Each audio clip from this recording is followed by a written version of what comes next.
안녕하세요, 홍씨입니다. 오늘은 D-올류 스포티지입니다. 신형 스포티지의 바뀐 점으로는 총 3가지를 꼽을 수가 있는데요. 첫 번째로는 기존 7단 DCT에서 자동 8단으로 변속기가 교체가 되었습니다.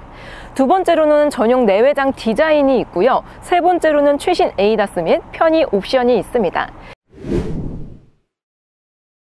현재 시승 차량은 1.6 가솔린 터보 차량이고요. 여기서 하이브리드와 또 2.0 LPI 모델을 선택을 할 수가 있습니다. 그래서 변속기가 기존 7단 DCT에서 자동 8단으로 바뀌었다는 게 어떻게 보면 가장 큰 장점이 되지 않을까라는 생각이 들고요. 또 동급이라고 볼 수 있는 투싼과 비교했을 때 투싼은 아직까지는 7단 DCT를 사용하고 있기 때문에 스포티지의 최대 강점이라고 생각이 듭니다. 그리고 추가적으로 스포티지는 가격이 조금 많이 올랐는데요. 5세대 스포티지가 2021년 첫 출시 후에 2번의 연식 변경이 있었습니다. 이때 각각 70만원과 45만원이 상승을 했고요. 페이스리프트는 2024와 비교했을 때 299만원이 상승되었습니다. 그래서 초기형 대비 스포티지는 414만원이 올랐습니다. 다소 비싼 상승폭을 보여주고 있는데요. 이는 동급이라고 볼 수 있는 투싼은 3번 정도의 연식 변경을 거쳤는데 이때 가격 상승이 336만원 정도가 되었습니다. 물론 투싼은 파워트레인 변화가 없기 때문에 어느 정도 이해가 납득되는 수준이긴 하지만 스포티지는 400만원이 넘게 올랐기 때문에 이게 가장 아쉬운 포인트로 지목이 되지 않을까라는 생각이 듭니다. 현재 시승 차량은 퓨전 블랙 차량인데요. 사실 이 블랙 컬러가 기존에도 있었기 때문에 새로운 느낌보다는 여전히 깔끔하면서도 심플한 느낌을 가져가고 있습니다. 그리고 요즘 블랙 패키지, 블랙 디자인 패키지 이런 것들이 유행이잖아요. 그래서 그런지 블랙 외장이 들어가 있으니까 뭔가 돈을 추가해서 넣은 것 같은 느낌이 들기도 합니다. 여기서 X라인과 비교했을 때 뭐가 달라지냐? 바로 그릴의 패턴이 달라집니다. 기존 라인은 가로 방향에 블랙 하이글로시가 들어가고요. 여기서 X라인을 추가를 하시면 세로형이 들어갑니다. 그리고 재질도 조금 다른 게 들어가고요. 또 외장 곳곳에 은색 가니쉬들이 블랙으로 들어간다는 것도 X라인의 특징이라고 할 수가 있습니다. 이 차량은 시그니처 트림이기 때문에 전방부 곳곳에 은색 컬러의 크롬 라인들이 더해지면서 나쁘지 않은 무난한 디자인을 가지고 있는 것 같아요. 그리고 트림에 따라 다르긴 하지만 이 차량은 지금 풀옵션이기 때문에 풀 LED 헤드라이트가 들어가 있습니다. 자, 신형 스포티지의 측면부로 왔는데요. 기존의 N3 플랫폼을 동일하긴 하지만 전 후면에 범퍼 디자인이 변경이 되었기 때문에 기존과 비교했을 때 전장이 25mm가 길어졌습니다. 이는 투싼과 비교했을 때에도 스포티지가 훨씬 더 큰 수치를 가지고 있고요. 그 이외에 전폭이라든지 전고 휠베이스 등등은 동일합니다. 그리고 마지막으로 휠을 볼 수가 있는데요. 이 차량은 시그니처 트림에 19인치 휠이 옵션으로 추가가 되어 있는 차량입니다. 요즘 신형 기아차들이 이렇게 휠캡을 커버를 닫는 형식으로 들어가는데요. 신형 스포티지도 마찬가지로 휠캡이 이렇게 노출이 되지 않은 커버가 씌워져 있습니다.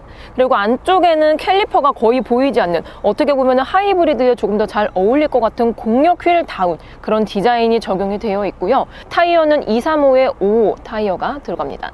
그리고 휠하우스도 나름 좀 많이 이렇게 남는 타입이기 때문에 오프로드도 약간 문제가 없지 않을까라는 생각이 들긴 해요. 자, 신형 스포티지의 후면부로 왔는데요. 여기서 가장 달라진 점으로는 램프의 디자인을 꼽을 수가 있습니다. 기존과 비교했을 때 금형틀을 그대로 가져가기 때문에 면적 자체는 동일하긴 하지만 디테일이 달라졌고요. 구형과 비교했을 때 면적이 좀 더 확대가 되었기 때문에 시인성이 좋아졌습니다. 그 이외에는 범퍼 디자인도 페이스리프트답게 약간의 변경이 있었고요. 다만 후진등 같은 경우는 이 센터 쪽에 하나만 있는 거는 구형과 동일하게 들어갑니다. 그리고 트림마다 다르긴 하지만 지금 이 차량은 시그니처이기 때문에 전동 트렁크가 들어가 있고요. 용량은 기존과 동일한 637리터입니다. 또 2열 폴딩도 6대4로 지원이 되기 때문에 차박도 문제가 없어 보입니다. 그리고 안쪽에는 러기지 매트도 나름 이렇게 다양하게 들어가 있고요.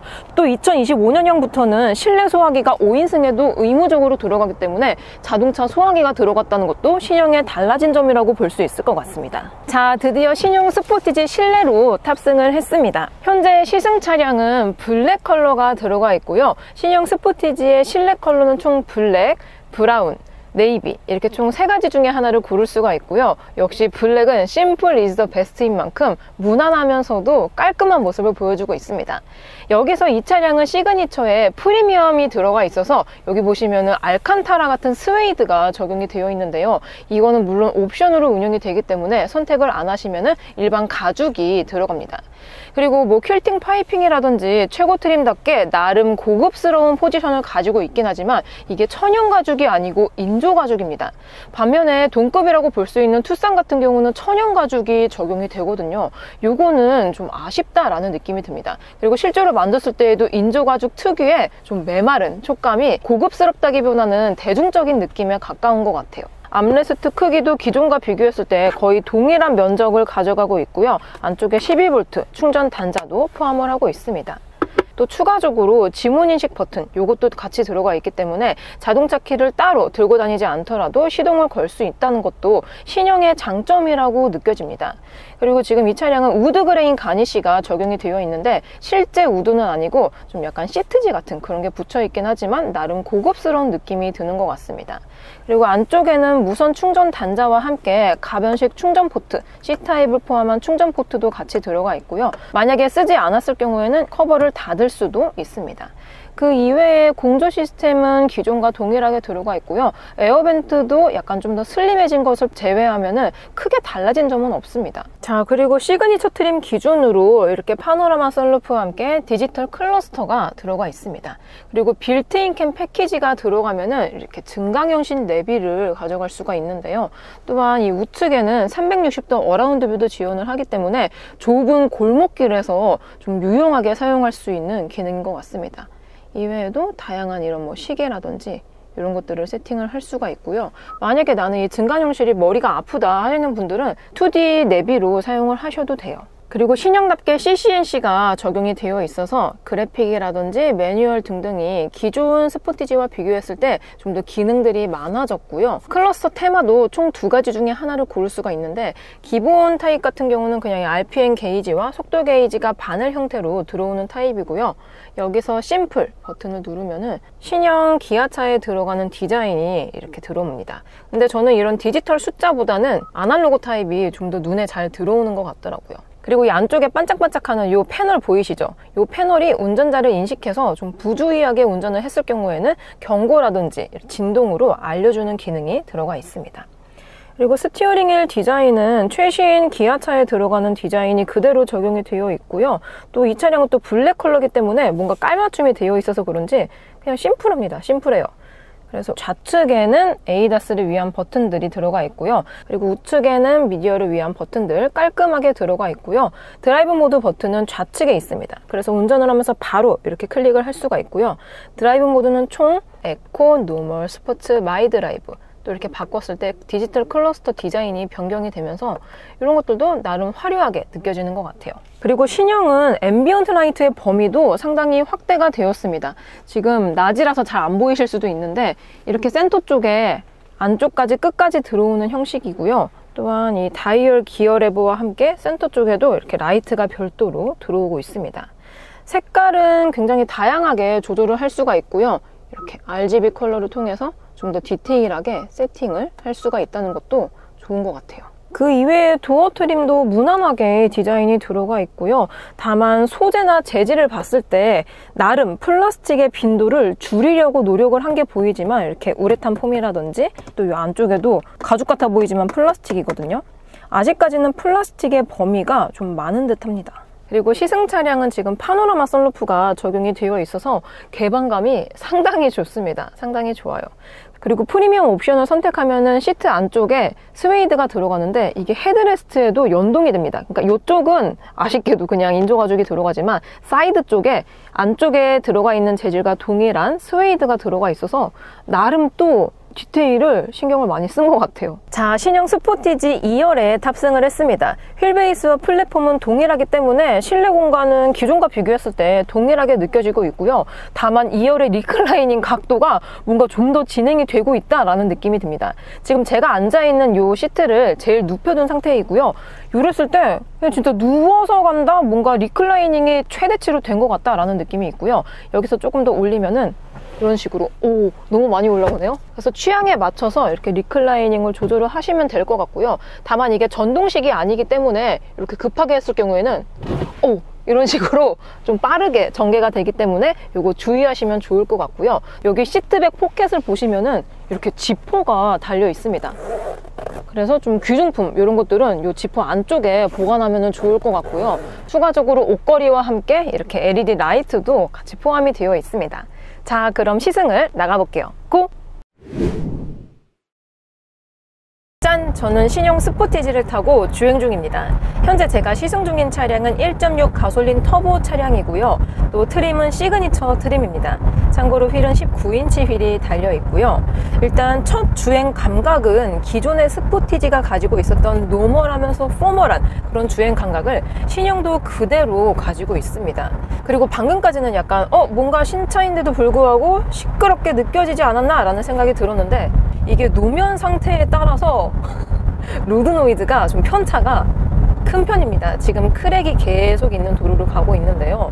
요랬을 때 로드 노이즈가 19인치 휠을 감안하더라도 좀 시끌벅적하게 느껴지고 있습니다.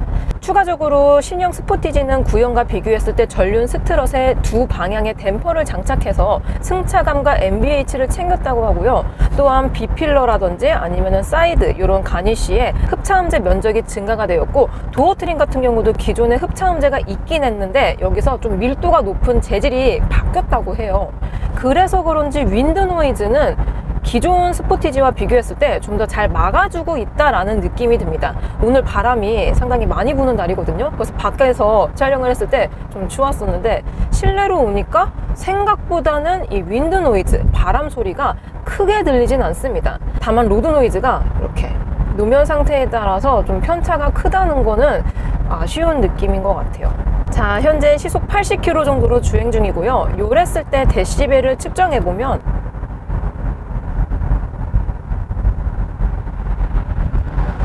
이 정도 데시벨이 나옵니다. 그럼 동일하게 시속 80km고요. 여기서 윈도우도 한번 내려볼게요.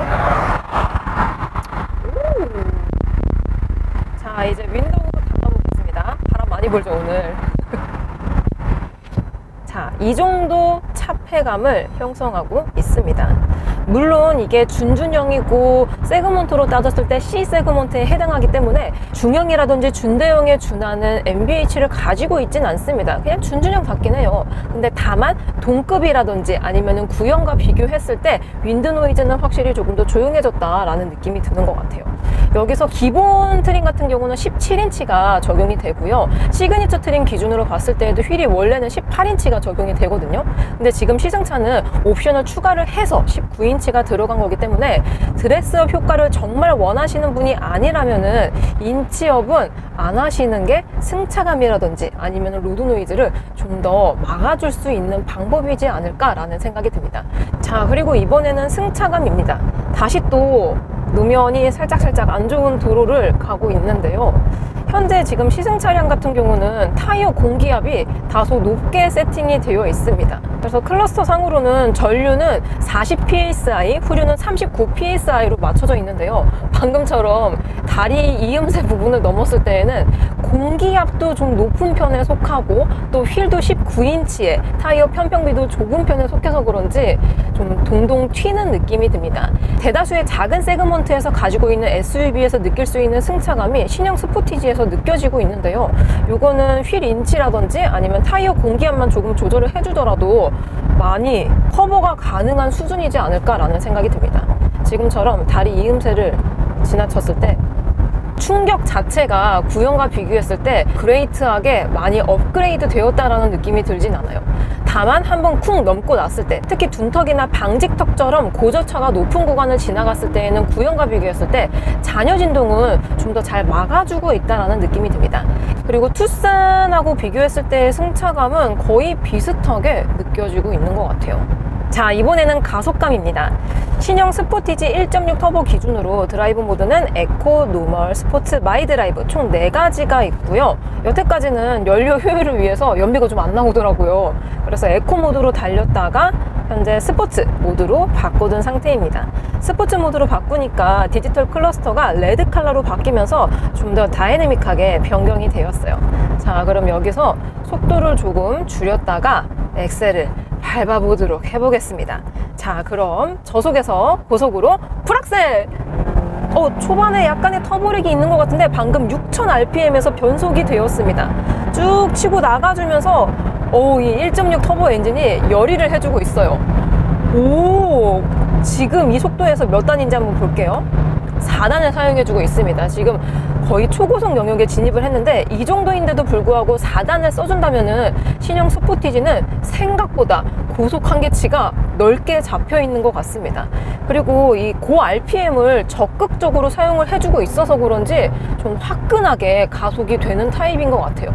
그리고 에코 모드라든지 노멀 모드와 비교했을 때에도 스포츠 모드로 바꾸니까 엑셀 피드백이 좀 더 경쾌하게 스피디하게 바뀝니다. 이런 것들은 스포티지가 가지고 있었던 장점을 그대로 계승을 한 것 같아요. 운전의 재미까지는 아니더라도 이렇게 밟았을 때 가속감 측면에서는 화끈해서 좋습니다. 만족스러워요. 신형 스포티지는 5500rpm에서 180마력, 1500rpm부터 4500rpm에서 27토크의 힘을 가지고 있고요. 이는 변속기가 변하기 전부터 세팅값은 동일합니다. 다만 지금처럼 고속으로 직진을 했을 때에는 미션의 변경이 크게 느껴지진 않습니다. 이게 어디서 크게 느껴졌냐면은 가고속으로 막히는 도로 있잖아요. 그럴 때 확실히 자동 8단 변속기를 품은 신형 스포티지가 좀 더 부드럽고 편안하게 느껴졌습니다. 오히려 밟을 때에는 DCT 미션이 적용이 되어 있었던 구형이 좀 더 화끈한 느낌이 들었던 것 같아요. 그리고 추가적으로 신형 스포티지는 액티브 사운드 디자인도 들어가 있습니다. 요거는 옵션에 따라 다르긴 하지만 아무튼 풀옵션 기준으로 액티브 사운드 디자인이 들어가 있고요. 여태까지는 제가 이 사운드 디자인을 껐고요. 여기서 강하게로 바꾸고 다시 한번 엑셀을 밟아보겠습니다. 지금 강하게로 바꿨고 엑셀을 밟고 있는데 이 액티브 사운드 디자인이 들어가 있는 차들 정말 많이 제가 시승을 했었잖아요. 그리고 끄고 켰을 때 편차가 상당히 큰 차들이 많았는데 얘는 이게 크게 차이가 나지 않는 것 같습니다. 다시 액티브 사운드 디자인 끄고 다시 한번 엑셀링 해볼게요. 차이가 별로 없는 것 같은데 다시 한번 엑셀링.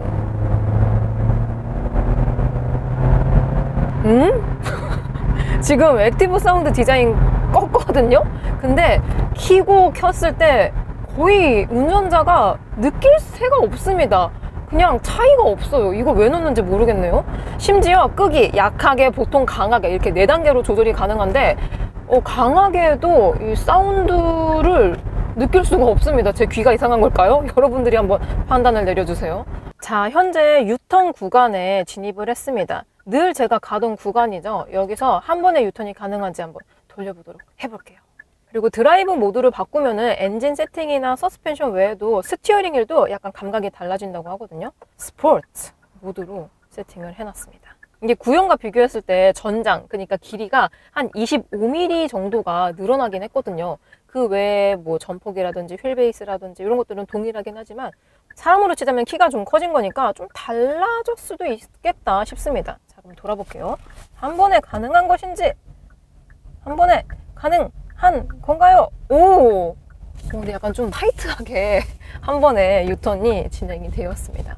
아무래도 뭐 스포츠 모드를 바꾸고 뭐 스티어링을 기어비를 바꾸더라도 스포티지 자체가 막 스포티한 주행감을 위한 차량이 아니긴 하잖아요. 데일리에 가까운 차량이기 때문에 기어비 세팅은 그냥 포멀하게, 노멀하게 맞춰져 있는 것 같습니다. 그래도 방금처럼 좁은 유턴 구간에서는 이 차체 사이즈가 아무리 동급 대비 가장 크다지만 그래도 준준형 SUV에 해당하기 때문에 무리 없이 좁은 길에서도 유턴을 하실 수가 있을 것 같아요. 자, 전방에 코너 구간이 있기 때문에 신형 스포티지의 선의 능력도 살펴보겠습니다. 참고로 드라이브 모드는 스포츠 모드로 세팅을 해둔 상태이고요. 또 4륜도 옵션으로 운영이 되고 있지만 저는 지금 EWD 전륜구동 차량입니다. 자, 그럼 시속 70km 정도로 코너를 돌아 나가 볼게요. 이게 구형과 비교했을 때 승차감이 조금 나긋나긋해졌다고 말씀을 드렸잖아요. 근데 이게 코너를 돌 때에는 또 나름 이런 롤링들을 좀 잘 잡아주고 있다라는 느낌이 듭니다. 근데 제가 최근에 좀 고성능 차량들을 운전을 많이 했었거든요. 근데 그러다가 이렇게 데일리한 차량으로 타고 또 이제 후륜이 아닌 전륜 기반 차량으로 방금처럼 좁은 코너 구간을 돌다 보니까 언더스티어가 좀 느껴지긴 합니다. 그래도 뭐 이 정도면은 노멀한 수준인 것 같긴 해요. 그냥 무난합니다. 무난해요. 그리고 하체가 컴포트해졌음을 감안하더라도 코너에서 롤링은 크게 느껴지진 않는 것 같아요. 진짜 막 정말 트랙 주행이라든지 극한의 상황에서는 당연히 롤링이 많이 발생이 될 수도 있겠지만 방금처럼 일반 도로에서만큼은 나름 안정적으로 코너를 탈출을 할 수 있는 것 같아요. 그럼 여기서 급조양까지 같이 해보겠습니다. 먼저 우측으로 해볼게요. 오이고 좀 자세가 많이 휘청이는 느낌이 드네요. 그럼 이제 반대쪽으로 다시 한번 해보겠습니다. 이렇게 핸들을 틀었을 때 리어가 좀 휘청하면서 약간 오버하자면 피쉬테일이 일어날 정도로 좀 하체가 너무 부들부들하게 세팅이 되어 있습니다. 심지어 이 서스펜션 세팅 값을 바꿀 수 있는 스포츠 모드임에도 불구하고 차이가 크지 않은 것 같아요. 노멀 모드라든지 에코 모드와 비교했을 때. 다시 한번 반대편으로 해볼게요. 이렇게 핸들을 틀고 나서 리어가 요거는 약간 실망입니다. 오히려 구형 스포티지가 방금처럼 급조양을 했을 때 자세 제어 안정성이 조금 더 좋게 느껴졌었고요. 신형은 지금처럼 이런 스포티한 주행을 하시면 안 돼요. 그냥 일반적인 데일리카, 출퇴근카 편안하게 안전하게 세이프티하게 운전을 하시는 게 가장 만족도를 높일 수 있는 세팅 값으로 변한 것 같습니다. 그래서 이 스포티지가 사실 뭐 스포티한 차량은 아니지만 네이밍 때문에 젊은 층의 구매가 상당히 높은 차종 중에 하나거든요. 근데 신형은 편안해져서 좋긴 하지만 그만큼 그러니까 약간 운전의 재미가 좀 퇴화되는 그런 느낌이라서 요거는 직접 시승을 해보셔야지 좀 더 좋을 것 같다라는 생각이 들어요. 자, 그리고 이번에는 스마트 크루즈를 활성화를 시키겠습니다. 뭐 당연히 요즘 최신 현대기아차답게 HDA2가 들어가 있고 고속도로 주행보조 2가 들어가 있기 때문에 차선 변경 보조까지 지원을 해주고 있습니다. 그리고 앞차와의 가감속, 거리 조절, 또 차선 변경, 핸들 보조 이런 것들도 다 해주고 있기 때문에 너무 편안해요. 편안합니다. 여기서 차선 변경 해볼게요. 커브 구간입니다. 그리고 핸들은 살짝 손만 얹었을 뿐인데 아주 안정적으로 이렇게 차선 변경을 해주고 있고요. 또 이 그립 감지 시스템이 들어가 있기 때문에 예전처럼 핸들을 이렇게 막 팍 돌리지 않아도 스티어링 휠이 운전자가 나를 지금 잡고 있구나 라는 걸 알 수 있어서 이런 것들도 실제 운전을 했을 때 편리한 요소로 느낄 수 있는 부분인 것 같아요. 자, 마지막으로 연비 정보입니다. 제가 타고 있는 시승차 조합은 EWD 전륜구동의 19인치 휠 사양으로 복합 연비는 리터당 10.4km 정도가 나온다고 하는데요. 현재 저는 약 120km 정도 주행을 했고요. 막히는 도로를 아쉽게도 더 많이 가긴 했습니다. 그래서 막히는 도로 한 6, 그리고 고속도로 4, 6대4 정도로 주행을 했을 때 현재 연비가 리터당 9.6km가 나오고 있습니다. 공인 연비보다 좀 덜 나오는 타입인 것 같기도 하고요. 다만 지금 현재 시승차가 400km도 타지 않은 새 차임을 감안한다면 정확한 연비 산출이 아닐 확률이 높긴 합니다.